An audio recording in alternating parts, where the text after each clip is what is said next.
Hello मेरे प्यारे बच्चों, स्वागत है आप सभी का आपके अपने प्यारे से यूट्यूब चैनल स्पाइस स्टडी पे। सो माय डियर स्टूडेंट, कैसे हो? आई होप आप ऐसी ठंड में बहुत अच्छे होंगे और अपनी रजाई गद्दों में बैठे हुए तैयारी कर रहे होंगे। तो चलिए आज इस तैयारी को हम एक नई ओर धार देते हैं। नया चैप्टर मैं लेके आ गया हूँ केमिस्ट्री क्लास 12th के लिए।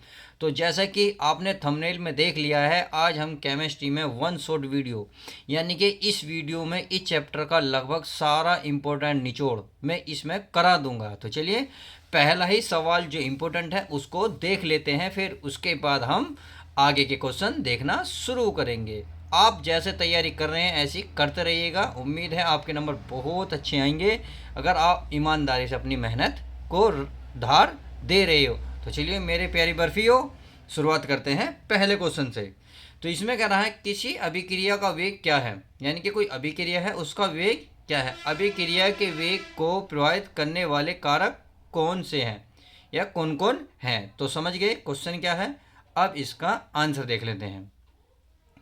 इसमें लिखा एकांक समय में किसी अभिकारक या उत्पाद की सांद्रता में होने वाले परिवर्तन को अभिक्रिया का वेग कहते हैं। एकांक समय में अब किसी अभिकारक या उत्पाद की सांद्रता में होने वाले परिवर्तन को अभिक्रिया का वेग कहते हैं। अब मान लेते हैं कोई अभिकारक है, इससे कोई हमने उत्पाद तैयार किया। तो मैंने आर से क्या दिखा, अभिकारक को, पी से दिखा उत्पाद, यानी कोई अभिकारक है, इससे हमने एक उत्पाद तैयार किया। तो इसे लिख सकते दर। दर यानी कि आर बराबर डी आर बटे डी टी, या एक और दर प्लस दर यानी कि डी पी बटे डी टी। अब देखिए माइनस क्या है, अब जो माइनस है ये बताएगा क्षय यानी कि हानि को, प्लस बताएगा बनने को। समझ में आ गया। अब क्वेश्चन में कह रहा है अभिक्रिया के प्रभावित यानी कि अभिक्रिया के वेग को प्रभावित करने वाले कारक कौन कौन से हैं। तो देखिए देख लेते हैं अभिक्रिया को प्रभावित करने वाले कारक। तो पहला है ताप। यदि अभिक्रिया का ताप बढ़ाओगे तो उसमें क्या होगी, वेग में वृद्धि हो जाएगी। ऐसी अगर दाब बढ़ाओगे तो अभिक्रिया के वेग में क्या हो जाएगी, वृद्धि हो जाएगी। तो समझेंगे कि अगर किसी अभिक्रिया में दाब बढ़ाते हो तो उसके वेग में क्या हो जाती है, वृद्धि हो जाती है। इसी प्रकार सांद्रता, यदि सांद्रता बढ़ाओगे तो अभिक्रिया के जो वेग है क्या बढ़ जाएगा, बढ़ जाएगा। ऐसे उत्प्रेरक, तो इसका मतलब अभिक्रिया के जो वेग को प्रभावित करने वाले कारक हैं कौन सा, ताप, दाब, सांद्रता और उत्प्रेरक। इन चारों को अगर आप अभिक्रिया में कुछ करते हो तो उसके वेग में क्या होगी, वृद्धि हो जाएगी। अब क्वेश्चन नंबर देखते हैं नेक्स्ट। क्वेश्चन नंबर 2 है अभिक्रिया की कोटि किसे कहते हैं, उदाहरण सही समझाइए। तो इसका मतलब है किसी अभिक्रिया के दर समीकरण में व्यक्त अभिकारकों के सांद्रता की घातों के योग को अभिक्रिया की कोटि कहते हैं। डेफिनेशन बहुत ईजी है। देखिए कोई उत्पाद है ए और बी, इससे मतलब कोई अभिकारक है दो, समझ में आ गया। इससे कोई हमने उत्पाद तैयार किया तो वेग समीकरण, इसे अभिक्रिया की दर समीकरण भी कह सकते हो या वेग समीकरण भी कह सकते हो। किससे दिखाते हैं, आर से। तो के इंटू ए उत्पाद है, इसकी घात ए मतलब एक्स है, मतलब दूसरा उत्पाद है, दूसरे उत्पाद की घात है वाई। तो यहाँ यही कह रहा है कि अभिकारकों की सांद्रता की घात यानी कि जो दोनों घात हैं उन दोनों का योग यानी कि x प्लस वाई। मैं घात मान ली इसकी x, इसकी मानी y, तो इन दोनों की घात क्या है, x प्लस वाई। यही कह रहा कि अभिक्रिया के योग को अभिक्रिया की कोटि कहते हैं। तो होगी, समझ में आ गई। कोटि क्या होगी, यानी कि कोटि होगी कोई अभिक्रिया है और उसमें अभिकारकों की जो सांद्रता की जो घातें होंगी उनके योग को अभिक्रिया की कोटि कहते हैं। तो I hope question number 2 clear हो गया। अब चलिए क्वेश्चन नंबर चलते हैं 3 पर। क्वेश्चन नंबर 3 है शून्य कोटि की अभिक्रिया किसे कहते हैं। शून्य कोटि की अभिक्रिया के लिए वेग स्थिरांक का व्यंजक प्राप्त कीजिए। यदि देखिए आपका केवल इतनी सी परिभाषा है तो 1 से 2 नंबर में देखने को मिलेगी। यदि इसने इसके साथ शून्य कोटि की अभिक्रिया के लिए वेग स्थिरांक का व्यंजक जोड़ दिया तो ध्यान रखिए ये क्वेश्चन 4 से 5 नंबर तक पहुंच जाएगा। इसलिए मैंने इसी क्वेश्चन में दोनों चीज़ कवर की हैं। क्वेश्चन चाहे ऊपर का आ जाए या नीचे का आ जाए, ये दोनों को मिक्स कर दे तो आपको डरना बिल्कुल भी एग्जाम में नहीं है। समझ गए ना। तो चलिए आप समझदार बहुत हैं, उम्मीद मुझे यही है। अब इसे देख लेते हैं। अगर वह अभिक्रिया जिसकी दर अभिकारक की सांद्रता पर निर्भर नहीं करती है उसे शून्य कोटि की अभिक्रिया कहते हैं। समझ में आ गया। यानी कि वह अभिक्रिया जिसकी दर अभिकारक की जो सांद्रता है उस पर निर्भर नहीं करेगी, उसे शून्य कोटि की अभिक्रिया कहते हैं। अभी के लिए देखिए इधर अभिक्रिया की दर, देखिए अभिक्रिया की दर भी बोल सकते हो या डी आर बटे डी टी भी लिख सकते हो, इसे डी एक्स बटे डी टी भी लिख सकते हैं, यानी कि आर के स्थान पर आप एक्स भी उपस्थित कर सकते हो। तो समानुपाती होगा कोई क्या है, अभिकारक की सांद्रता की घात क्या, शून्य, शून्य किसके समानुपाती होगी, अभिक्रिया किसके, अभिक्रिया की सांद्रता। समझ में आ गई। तो यही कह रहा है कि अभिक्रिया की सांद्रता पर निर्भर नहीं करती, उसे शून्य कोटि की अभिक्रिया कहते हैं। तो अभिक्रिया की दर जो घात होगी किसकी, अभिक्रिया की सांद्रता की के समानुपाती होती है। अब इसमें इसका लिख रहा है व्यंजक, तो चलिए व्यंजक भी लिख लेते हैं, व्यंजक क्या कहता है, व्यंजक को चेक कर लेते हैं, बहुत ईजी है। देखिए ये कह रहा है शून्य कोटि की अभिक्रिया के लिए वेग स्थिरांक का व्यंजक लिखिए। तो हमने माना जो हमारा अभिक्रिया की दर है डी एक्स बटे डी टी समानुपाती ए की पावर 0। तो मैंने बोला ना डी आर के स्थान पर एक्स भी ले सकते हो, तो मैंने क्या लिया, एक्स लिया। अब डी एक्स बटे डी टी, अब इसे हटाओगे तो आपको सभी को पता है कि एक प्यारा सा इस्माइल सा होता हुआ कोई नियतांक आता है। देखिए इस नियतांक क्या है के, और ये हमारा ऐसे ही बिल्कुल सेम रहेगा। अब यदि x का मान 0 और a का मान, यानी कि ये कह रहा हूँ कि x की पावर 0 हो या a की पावर 0 है, 2 की पावर 0 हो या 20 की पावर 0, कहने का मतलब है किसी की भी पावर 0 होगी उसका मान याद रखना हमेशा उसका मान 1 होता है, चाहे x हो, a हो, 2 हो, या क्या कबूतर हो या गिल्ली हो, समझ गए। हर चीज़ के ऊपर जो भी पावर 0 होती है उसका मान, उसकी जो वैल्यू होती है केवल 1 होती है। इसीलिए मैंने x और बराबर a लिखा है, यानी कि चाहे x हो या a हो उसका मान हमेशा 1 होगा। तो डी एक्स बटे डी टी ये रहा, बराबर बराबर के, तो इसके स्थान पर क्या आएगा, क्योंकि a की पावर कितनी है 0 और इसका मान कितना बताया था 1, तो इसके स्थान पर क्या जाएगा मेरे प्यारे बच्चों 1। अब 1 की गुणा इसमें करोगे अकेले में तो क्या जाएगा के बचेगा, तो डी एक्स बटे डी टी के। अब देखिए एक बात बताएं, डी टी क्या है नीचे भाग में, जैसे भाग की चीज़ में इधर लाऊंगा तो गुणा बनेगा किसकी, के की, तो के गुणा क्या बन जाएगा डी टी। तो यही मैंने लिखा है डी एक्स बराबर के इंटू डी टी। अब आगे चलते हैं, इसका हम क्या करते हैं समाकलन, अर्थात आप ये लिख सकते हैं जैसे मैंने कहा समाकलन करने पर आप ये भी लिख सकते हैं दिए गए समीकरण का दोनों ओर समाकलन करने पर, या आप ये कह सकते हैं कि दोनों ओर समाकलन करने पर। आप हिंदी कुछ भी लिख सकते हैं, ज़रूरी नहीं है जो मैंने लिखा आप बिल्कुल वही लिखें। आगे देखते हैं, जब मैं समाकलन करूँगा तो समाकलन का देखिए निश्चिन्ह होता है, इस तरीके से लगूंगा अलग अलग, यानी कि इधर भी लगूंगा मैं इधर भी लगूंगा। अब हम जो कर रहे हैं किसके सापेक्ष कर रहे हैं, एक्स के। तो ध्यान रखना जो ये जो नियतांक है ये नियतांक समाकलन से बाहर रहता, तो रख दिया मैंने।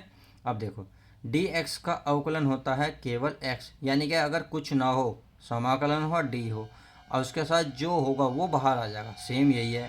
ये तो आएगा, देखो समाकलन है डी है तो क्या आएगा केवल टी आ जाएगा, टी आएगा तो ये आ गया, टी आ गया जी। अब प्लस का सी होता है एक नियतांक, यानी कि एक मान होता है इसका समाकलन में। तो बात इतनी बात समझ में आ गई होगी। अब यदि बताइए यदि t बराबर 0 और x बराबर 0, यानी कि प्रारंभिक में क्रिया में कोई समय ना लगा हो t बराबर 0, तो उसमें जो उत्पाद होगा क्या होगा शून्य होगा। तो इसका मतलब x के स्थान पर क्या रखूँ शून्य, t के स्थान पर 0, तो ये 0 दोनों 0 बन जाएंगी, तो c बराबर क्या बनेगा 0। चाहे मैंने रखा था x का मान 0, k में 0 की गुणा करोगे ये रहा प्लस का c, जैसे इसमें इसकी गुणा करोगे क्या बन जाएगा 0, तो 0 बराबर भाई 0 प्लस सी बराबर 0 या सी बराबर 0, ये मैंने इसमें लिख दिया है। आगे देखते हैं, अब इस सी का मान आप समीकरण 1 देख रहे हो, तो समीकरण 1 में इसका मान प्यारे बच्चों रख देते हैं। तो समीकरण 1 से भाई समीकरण 1 है x बराबर के टी प्लस सी, और सी का मान क्या आया हमारा 0। तो मैंने अगर मैं 0 रखना चाहूँ तो मैं 0 रख सकता हूँ, बिल्कुल रख सकता हूँ। तो क्या बचेगा x बराबर के टी ही बचेगा, क्योंकि 0 के टी में कुछ भी जोड़ो या 0 में कोई भी जोड़ो तो वही रहता है, 0 हमारी हट जाती है। अब एक बात बताएं, के की गुणा में क्या है टी, के की गुणा में टी, तो टी का मान जब इधर लेके जाओगे तो x के बटे में पहुंचेगा, यानी कि x बटे क्या बन जाएगा टी, तो k बराबर बनेगा x बटे टी, और यही इसका वेग स्थिरांक का व्यंजक है। तो कितने इंपॉर्टेंट है आप समझ गए होंगे, समाकलन है, मैथ वालों के लिए कोई भी चीज़ इसमें हार्ड नहीं लगी होगी, बट जो बच्चे बायो वाले हैं उनको बहुत सारी प्रॉब्लम हो रही होगी, तो इसीलिए मैंने ये वीडियो बनाई है ताकि आपको कोई भी दिक्कत ना हो। अब देखते हैं आगे। आगे इसका मात्रक। मात्रक क्या है? मोल बटे लीटर सेकंड। तो इसका मात्रक बहुत ईजी है, मोल बटे लीटर सेकंड। तो चलिए अब क्वेश्चन नंबर देख लेते हैं नेक्स्ट, अर्थात क्वेश्चन नंबर 4 हमारा क्या कहता है। क्वेश्चन नंबर 4 है, प्रथम कोटि की अभिक्रिया किसे कहते हैं? प्रथम कोटि की अभिक्रिया के लिए वेग स्थिरांक का व्यंजक प्राप्त कीजिए। जिस प्रकार से हमने उसमें वेग स्थिरांक का व्यंजक प्राप्त करा था, इसी प्रकार उसमें भी इसमें मतलब हम प्राप्त करेंगे। अब पहले पढ़ लेते हैं प्रथम कोटि की अभिक्रिया किसे कहते हैं, पहले इसकी डेफिनेशन को समझ लेते हैं। अब देखिए ये कह रहा वह अभिक्रिया जिसमें अभिक्रिया की दर अभिकारक की सांद्रता के प्रथम घात कितनी, प्रथम घात का मतलब एक घात के समानुपाती होती है, उसे प्रथम कोटि की अभिक्रिया कहते हैं। समझ में आ गया?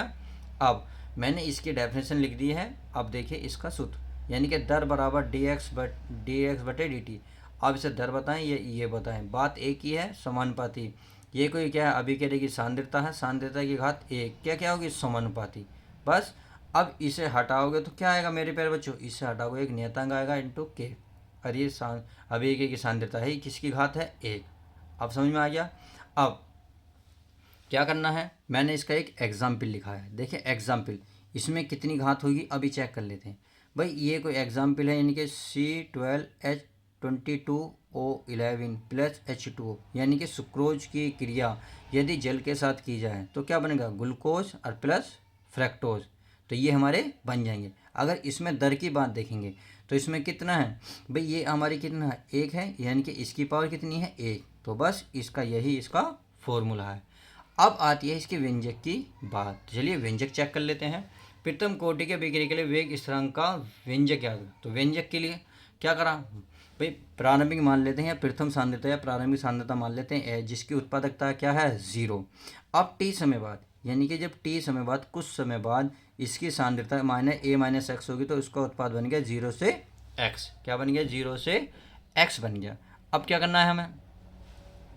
तो प्रथम कोटि की अभिक्रिया से, प्रथम कोटि की अभिक्रिया क्या है? डी एक्स बटे डी टी समानुपाती ए की पावर 1। समझ में आ गई? अब इसे हटाओगे तो क्या आएगा? एक नियतांक आएगा, यह आ गया।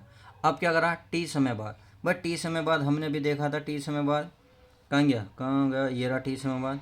तो क्या? डी एक्स बटे डी टी बराबर के, इस ए के स्थान पर क्या? a-x, और घात कितनी रहेगी दोस्तों? 1 ही रहेगी। अब इसे आगे देखते हैं। इसमें डी एक्स बराबर के, भाई डी एक्स बटे डी टी था हमारे उसमें, तो हम डी टी को दे लिया है, जो के की गुणामत है a-x बटे में ले गए। अब क्या करा मैंने? दोनों ओर समाकलन कर दिया, अर्थात आप भी लिखेंगे दोनों ओर समाकलन करने पर। तो मैंने लिखा समाकलन करने पर। तो समाकलन का मैंने चिन्ह बताया था, इस तरीके का होता है, इस तरीके का। ये नियतांक है तो समाकलन से बाहर रहता है। अब इसका क्या होगा? देखिए ये एक मैंने dx को क्या लिखा? इधर लिख दिया, यानी कि dx के जब एक में गुणा करोगे क्या आएगा? dx ही आएगा, और k इंटू ये तो आपका ऐसी है। अब देखिए चूंकि ये फॉर्मूला होता है समाकलन 1/x इंटू डी एक्स, कहने का मतलब ये है अगर ये दोनों एक जैसे हैं, ये दोनों एक जैसे हैं, तो वो होता है log x। क्या होता है? log x। अब इसी का देखो 1/x है, यानी कि x के स्थान पर अचर पद है, अचर पद का तो पता है 0 बन जाता है, तो क्या करना है? Minus log a-x। अब सोचोगे बच्चों log माइनस का क्यों आया? क्योंकि देखो x के साथ कौन सा चिन्ह लगा हुआ? माइनस। तो ये माइनस लगा हुआ हमारा यहाँ आ गया, यानी कि 1/x ही तो है, ये सारा मान लो x, तो 1/x क्या होता है? log x। ये जो माइनस है, माइनस बाहर, के सही है। और डी टी का क्या होगा? मैंने ये बताया था अगर ये दोनों हो तो केवल ये वाला पद आएगा, क्या आ गया? टी, और प्लस का सी। इसे मानो समीकरण 1। अब आगे देखते हैं इसमें क्या कहता है। देखिए आगे करा, यदि t बराबर 0 x बराबर 0, यानी कि प्रथम समय यदि समय शून्य हो तो x बराबर क्या होगा? 0। अब इसमें x बराबर 0 रखते हैं, तो यहाँ x है तो log a ही तो बचेगा, क्योंकि ये तो 0 बन गया, ये बन गया log a। और ये बनेगा k इंटू टी, टी का मान 0 रखेंगे तो सारा क्या बन जाएगा? 0, प्लस का क्या बचेगा? c, यानी कि आप क्या सकते हैं? c बराबर माइनस का log a बचेगा। अब c का मान समीकरण 1 में रखने पर, समीकरण 1 कहाँ है? ये रही, तो इसका मतलब माइनस log a-x बराबर के टी प्लस यहाँ आएगा सी के स्थान पर का माइनस log a। अब वही हमने इसमें रखा है, तो चलिए रख लेते हैं।